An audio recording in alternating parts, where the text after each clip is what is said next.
कि 2030 तक भारत उन लक्ष्यों को, जिनके मैंने शुरू में ही जिक्र किया, गरीबी, भुखमरी और शिक्षा, इन पर कैसे काम कर पाएगा, कैसे 2030 तक ये सारे लक्ष्य प्राप्त हो पाएंगे।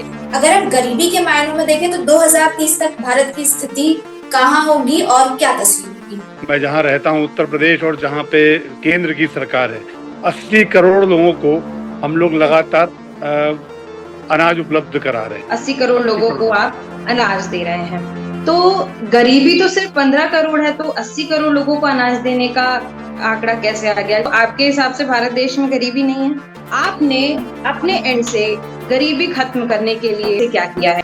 देखिए, पॉलिटिकल सिस्टम के साथ साथ हम लोग अपना एक एनजीओ भी चलाते हैं, सिख वेलफेयर सोसाइटी। अगर मैं अभी आपसे कहूँ कि आप 2030 के भारत में क्या कंट्रीब्यूशन दे पाएंगे, तो आपकी तरफ से क्या हो पाएगा? या फिर आप अपनी एकेडमी और जो आप एनजीओ चला रहे हैं उसी के तहत काम करेंगे, या इसमें कुछ योगदान दे पाएंगे आप? कि जो बच्चा सड़क पर बिना चप्पल के घूम रहा है उसका क्या, जो बिना आश्रय के खुले आसमान में सो रहा है उसका क्या, और जो दर दर भटक कर 2 वक्त की रोटी की भीख मांग रहा है उसका क्या।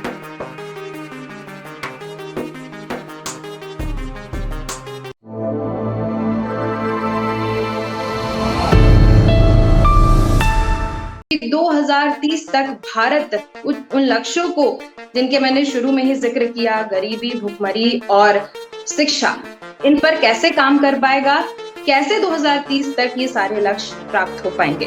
अगर हम गरीबी के मायनों में देखें तो 2030 तक भारत की स्थिति कहाँ होगी और क्या तस्वीर होगी। मैं जहाँ रहता हूँ उत्तर प्रदेश, और जहाँ पे केंद्र की सरकार है, 80 करोड़ लोगों को हम लोग लगातार अनाज उपलब्ध करा रहे हैं। 80 करोड़ लोगों को आप अनाज दे रहे हैं, तो गरीबी तो सिर्फ 15 करोड़ है, तो 80 करोड़ लोगों को अनाज देने का आंकड़ा कैसे आ गया? तो आपके हिसाब से भारत देश में गरीबी नहीं है?